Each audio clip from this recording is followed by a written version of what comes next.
Mwenyezi Mungu akamteremsha Jibril akamwambia Musa, ma yudrika aina adha ilmi, akamwambia jambo gani nimekujulisha wewe, elimu yangu nitaiweka wapi? Akamwambia mimi kuna mtu ambaye yuko hapo Majma al-Bahrain, hapo mahali Twanja hapo mpakani baina Morocco na Andalus na Spain, katikati yake hapo kuna mtu ambaye uko ufuoni, na mtu huyo ni mwanachuoni mkubwa sana akushinda wewe Musa. Wewe hata kama ni mtume Mwenyezi Mungu, hata kama umepata wahi, lakini kuna kiboko yako mwanachuoni, humwezi kwa elimu, na sokubali kushindwa si mshindani, lazima kuna mwenye kukushinda tu wewe. Basi hapo Nabii Musa akawa na hamu kubwa kutaka kujua huyo mwanachuoni yuko wapi. Ataka kujua huyo mwanachuoni yuko wapi. Akamwambia, ya Rabbi, nataka nimuone huyo mwanachuoni na mimi nisome kwake yeye. Unajua wale watu wale wenye tawadhu wakiwa na elimu, wakiona wanazuoni wanaenda kusoma kwao. Na kawaida mwenye elimu huwa ni debe lililojaa, wasiokuwa na elimu huwa ni debe tupu. Tukua madebe mawili weke baharini pale, moja jaza mtanga, moja usijaze, utaona ile tupu ulalia tu kila saa. Likipija na pepo ulia, basi ndio sio kwa na elimu. Lakini ndio mwenye elimu debe likijaa utaona kimwali limetulia. Maana kuna wengine utaona hata hawasemi, lakini ni bahari katika elimu. Lakini wengine utaona kupiga makelele, aya zenyewe huziponda. Aya za Mwenyezi Mungu ziponda, harufu zenyewe hazijui makharijul huruf. Haya usema ni he, aini usema ni ghaini, aya usoma kama vile anavyotaka yeye.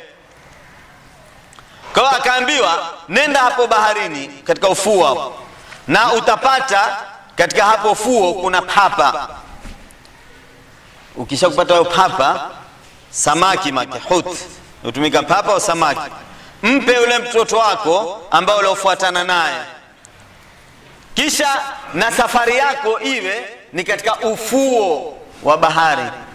Maga safiri upande wa ufuo, maga ndio kuna usalama, ndio mahali pazuri, utapata upepo, utapata kuona bahari. Safiri katika ufuo, na utakapokumsahau huyo papa wako au samaki wako na akawa ameondoka, basi hapo ndio utapata mja mwema.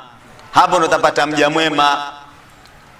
Kwa Nabii Musa katika ile khutba yake kuambia wale waja, wale watu, akamuuliza Mwenyezi Mungu, akamwambia, ya Rabbi, ayu abdika habu ileka. Akamwambia Mungu, nataka kujua katika waja wako wampenda nani wewe. Nabii Musa ataka kujua pendwa na Mungu nani. Mwenyezi Mungu akamwambia, alladhi yadhkuruni wala yansani, ni yule anemtaja Mungu sana, basi Mwenyezi Mungu anampenda. Ule usomsahau Mungu, amsahau Mungu, Mungu hampendi mtu kama huyo. Nabii Musa akamwambia, fa ayu ibadika aqda, mja wako mwenye kuhukumu zaidi nani? Akamwambia, alladhi yaqdi bilhaqi wala tabil hawa, ni yule mwenye kuhukumu haki hafuati hawa, ule afuata ula sawa, hafuati hawa yake. Akamwambia, ya Rabbi, ayu ibadika alam, akamwambia mja wako mjuzi ni upi? Akamwambia, alladhi yabtaghi ilman nasi ila ilmihi, ni yule ambaye kama anataka elimu ya watu katika elimu yake. Asa yusiba kalimatan tahdi ila hudan au taruddu an radan, ni yule ambaye kwamba atafuta elimu kwa watu, pengine atapata kilima kitamuongoza ama kitamsababisha yeye asiangamie. Yani mtu ambaye kwamba mjuzi ni yule mwenye kusoma. Utaona wale wanazuoni hawachoki kusoma, wakiona mashekhe wanaenda akapiga magoti akasoma. Utaona kila saa kuna vitabu, maana mtu asijimakinishe akajiona amesoma kidogo, pengine amepata shahada akajiona shakuwa ni mwanachuoni, bado mpaka usome. Mtume asema au asema wengine sana wanazuoni asema, sunatuna min almadi ila allahdi, yani huku kusoma kwataka kutoka ulezini mpaka ufukoni, mtu atakasome tu. Ndio kuna maimamu wengine hawakuwahi kuoa, walikuwa wakisoma. Kana Imamu Nawawi amefika mpaka miaka 40, jamaa mbea hao wasema bado mimi mwanafunzi wangu.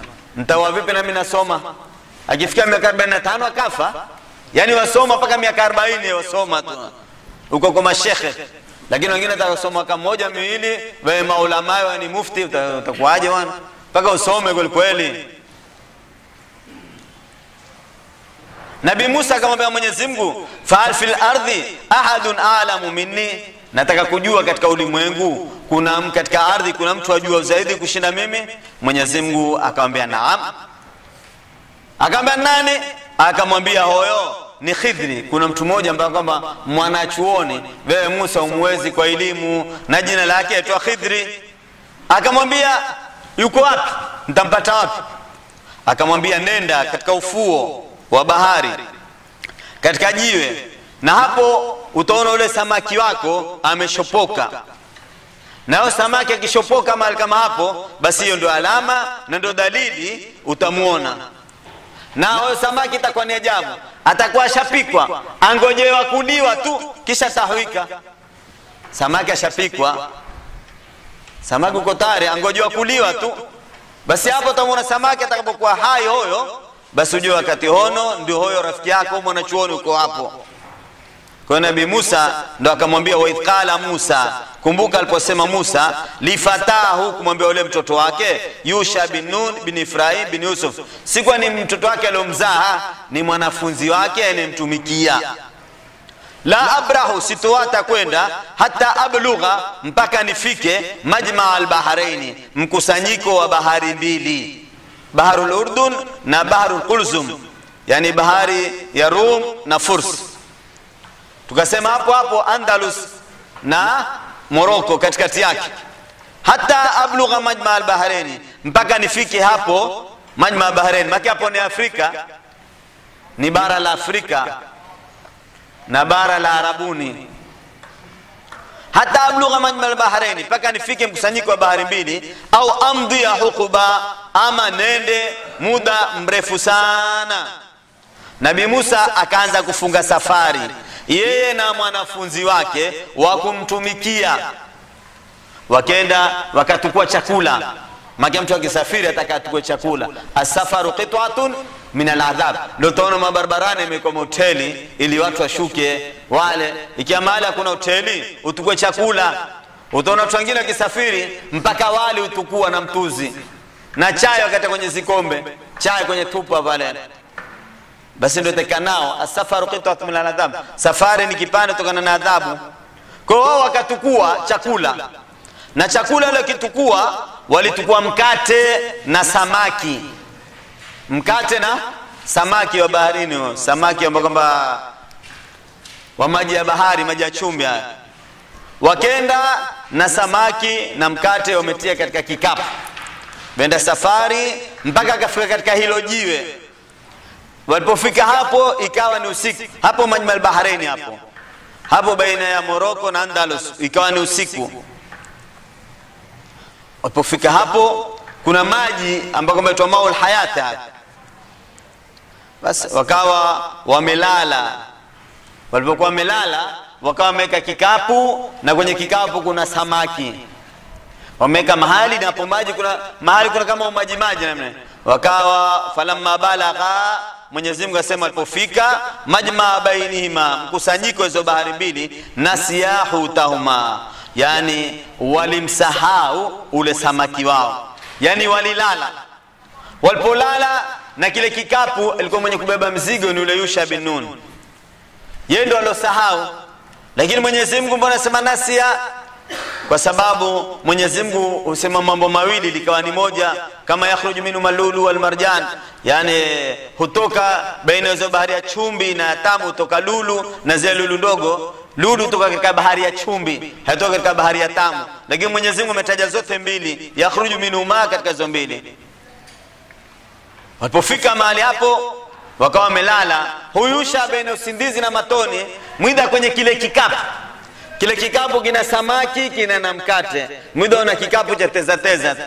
Akiangalia ndani amona samaki ameruka. Ashapikwa. Samaki wenyewe kama samaki wa kuchoma, ashapikwa. Mwenyezi Mungu asema ashapikwa samaki wenyewe. Ameanza kutaharaki ule samaki, ametoka kwenye kikapu, ameanza kwenda, kuna umaji, samaki ameanza kutamba mpaka ameingia kwenye bahari. Agia kwenye bahari, imeonekana alama yake katika bahari. Utaona kama mathalan dao limepita, kumeonekana alama ya samaki kupita. Bas fatakhadha sabilahu, akatukua ule samaki ndia yake, fil bahari, katika bahari, saraban, yani ndia ama tundu, nafaq. Yani ule samaki, vefikira samaki amechomwa, ametoka katika kitunga, kisha akatoka akawa hai, akafuata ule mtanga akaingia paka baharini. Na alipoingia kama namna alivyosema Mtume sallallahu alaihi wasallam, injaba almau am maslaki alhut fasara kawatan falam yaltaim. Mtume asema kwa kuwa maji yalipasuka katika ile ndia papa, ikawa kama mfano wa pengee, kama mfano wa dirisha, kisha ikawa haikurudi yale maji. Kuna alama mahali kama hapo, na wako wamelala katika hilo jiwe wote wawili. Ule papa akatoka kwenye kikapu na akenda akaanguka kwenye bahari, amekimbia ule papa, hataki kuliwa wana samaki, amamua asiliwe kwenda zake baharini. Fatakhadha sabila fil bahri saraba, akatukua ndia yake katika bahari kufuata ile ndia baharini. Mwenyezi Mungu akamjalia, akamziwia ule papa, ikaonekana alama ya maji. Hasa Nabii Musa alipoinuka, Yusha alimuona ule samaki akitembea, akasema sitaki kumwamsha Nabii Musa, na mngojea aamke ndo nimwambie kwa samaki amekimbia, amekwenda zake baharini. Wakenda asubuhi ile wakatembea na usiku tena, mpaka alipokuwa siku ya pili, papa ule samaki amepotea kuanzia siku ya kwanza ile, na ule mtoto amemuona akaenda baharini. Akasema akiamka Musa nitamwambia, lakini akasahau kumwambia. Wakasafiri mpaka siku ya pili, ule mtana na usiku. Asubuhi Nabii Musa akaanza kushikwa na ndaa. Qala lifatahu, akamwambia ule mtoto wake, atina ghadaana, tupelete chakula chetu. Maana Mwenyezi Mungu amemrudishia ule papa roho yake, na amekwenda mpaka amekwenda baharini. Na ule papa alikuwa ajabu sana, kila kina mahali huwa kuna maji, kama mfano wa ziwa namna nini, maji yamekauka. Wengine sema alitawadha katika ile maji, Yusha yakamgia ule papa, ndo akafuata ndia kama hiyo. Ule papa akaruka kwenye maji, akahupiga ule mke wake ile maji tena, na kila kipija basi ukauka, huwa kama mfano alama ya maji. Nabii Musa akamwambia mtoto wake, laqad laqina min safarina hadha nasaba, tumepata katika safari yetu hii ni taabu. Maana Nabii Musa anaonyesha kuna safari nyingi, lakini safari hii ndio ilikuwa taabu.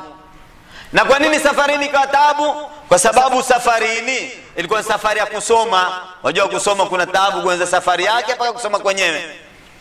Na Nabii Musa alisafiri sana. Nabii Musa alisafiri safari 7. Nabii Musa alisafiri mara 7.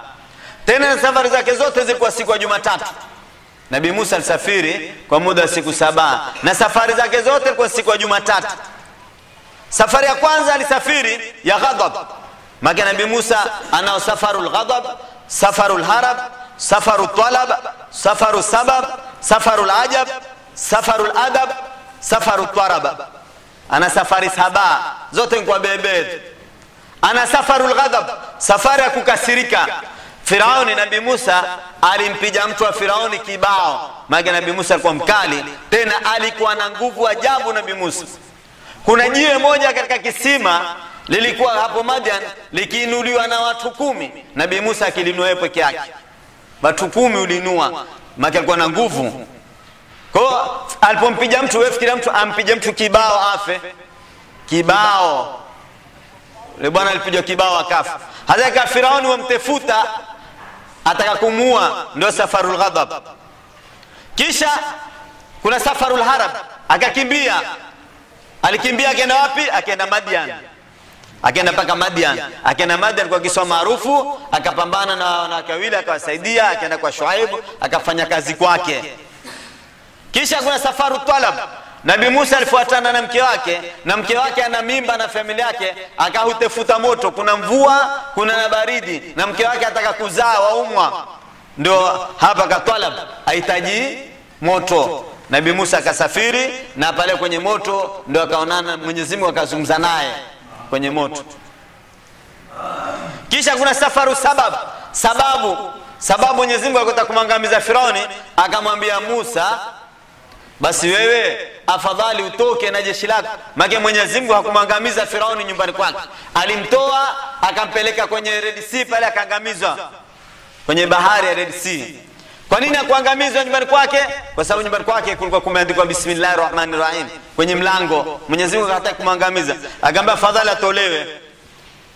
Kwa hiyo ndio safaru sababu ya kuangamizwa Firaun. Kisha kuna safarul ajab, safari ya ajabu. Hiyo ndio safari ya ajabu, safari ya 5 hiyo.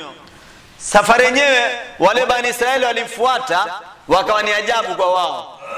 Yatihuna fil ardhi, wakapotea wale Bani Israeli.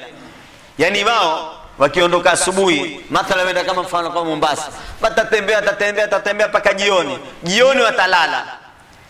Asubuhi wakiamka watajiona kwa pale pale mwanzo. Sio pale walipofika wataona wamerudi nyuma, kwa pale pale poamkia. Wataondoka tena asubuhi. Watakwenda fika jioni watalala. Wakiamka wako pale pale mahali pa kwanza. Yani wao mfano wa Mombasa wakiamka kwa hapa Malindi. Wakiinuka tena wako hapa. Miaka 40 wanafanya namna hiyo. Hawafiki endapo. Yani ni safaruti. Yani walipotea kwa wale makosa yao. Kumwambia Nabii Musa aliambia tungeni Baitul Maqdis. Hawa wale akamwambia inna fiha qauman jabbarin, kuna watu wana nguvu. Nabii Musa akamwambia twendeni kapigane nao, na tukipigana nao tawashinda hawa. Twendeni kapigane nao, lakini Bani Israeli wakorofi. Akamwambia idhhab anta wa rabbuka faqatila, nenda na Mungu wako ngapigane, inna hauna qaidun, sidu ngoje hapo. Kapiganeni huko, mkishakuamua mkishakushinda mtatuambia tutakuja. Pena Mungu wako tena, nenda mkapigane huko. Kwa hiyo ilikuwa ni safarul ajab. Watu huenda na hawafiki. Kisha kuna safarul adab, safari ya adabu.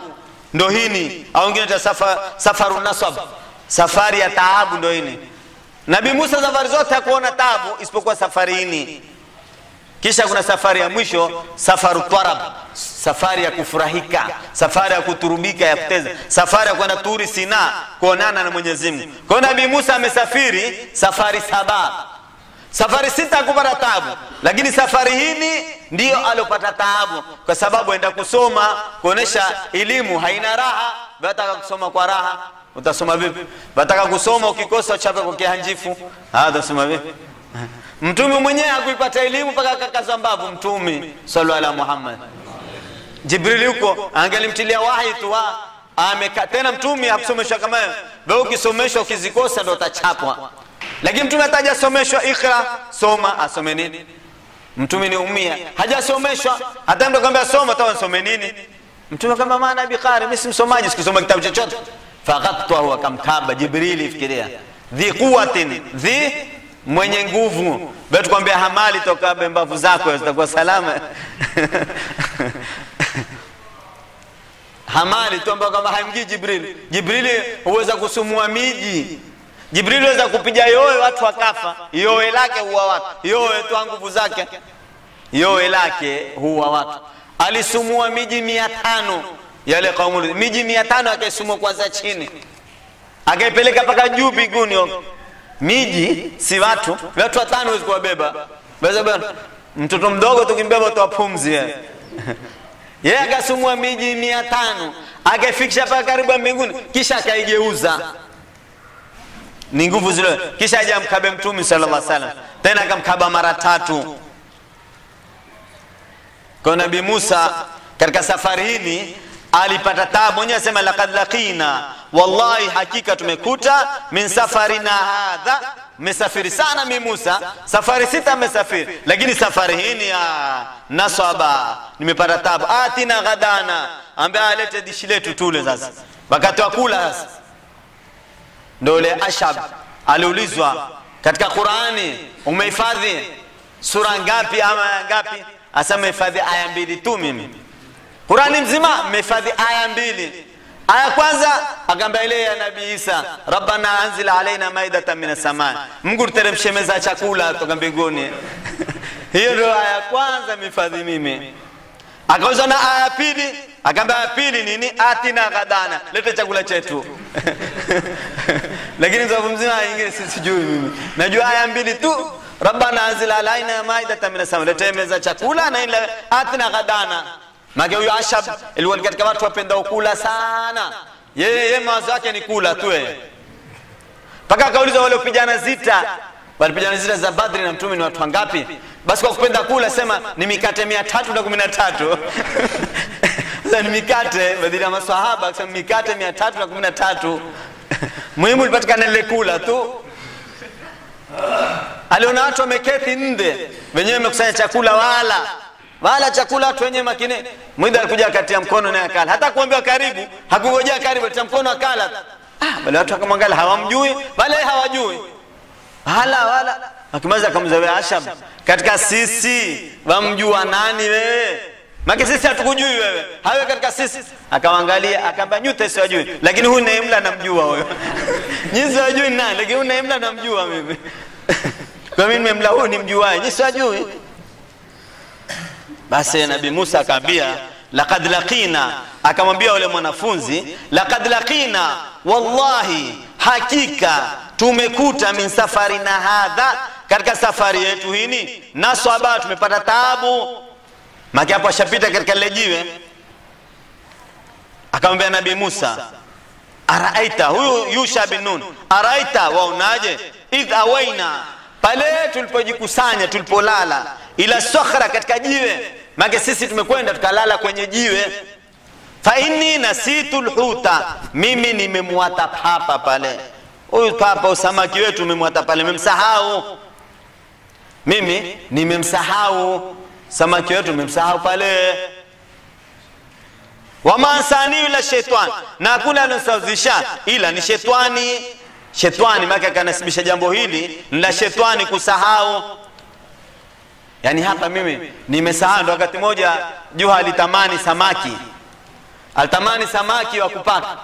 Akaenda kanunua samaki tangu mkubwa, tangu ambao kama karibu kilo 2 tangu. Akamwambia mke wake, huyu samaki mfanya kupaka. Ule mwanamke akampika, akamtia tui. Juha akasema ngoja mpumzike kidogo, nitie kasi ya kula, nikiamka nitakula. Ule mke wake akaja akamla ule samaki na marafiki zake. Juha amelala. Baada ya kumaliza kula samaki, ule mke wake akaja akatkolea tui leo mtoe samaki, akampaka Juha kwenye mdomo na mkono. Juha alipoamka akamwambia niletee samaki.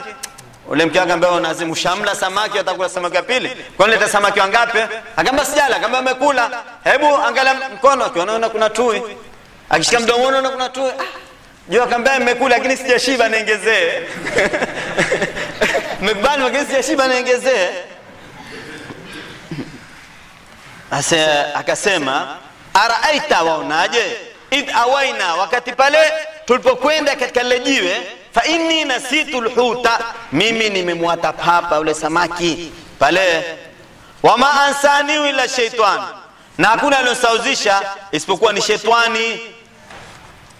Make na hii ndio katika ajabu kubwa sana, kama alivyosema Abdurrahman bin Zaid, asema ni ajabu kubwa ile samaki ataka kuliwa kisha amekuwa hai na kisha amekwenda baharini. Ni ajabu kubwa, amefuata mkondo, amekwenda mpaka kwenye bahari. Watakhadha sabila fil bahri ajaba, akamwambia Yusha, akamwambia Nabii Musa, huyu samaki amefuata ndia, amekwenda baharini. Yusha akamwambia ajabu sana, samaki tushamchoma, tunataka kumla, amepata roho tena kenda baharini. Nabii Musa alipomwambia hivyo hakumtukana, akamwambia kwa nini wewe ukafanya hivyo, kwa nini usiniambie, kwa nini usinikumbushe? Qala, akamwambia dhalika, hilo ma kunna, niliamba kwamba tulikuwa nabghi, tunataka, si ndio tunataka hilo. Maana mimi shahidio na Mungu, nitakwenda katika jiwe na nitalala hapo, na nikiamka nitasahau samaki, tutamsahau hapo, na hapo ndio kwa huku na ustadhi uko mahali hapo, hayuko madrasa wala chuoni wala msikini, uko mahali hapo anigojea, kwa sababu elimu yenyewe si elimu ya kwenye kitabu, ni elimu ya kuona, ni elimu ya mambo fulani nataka kufanywa.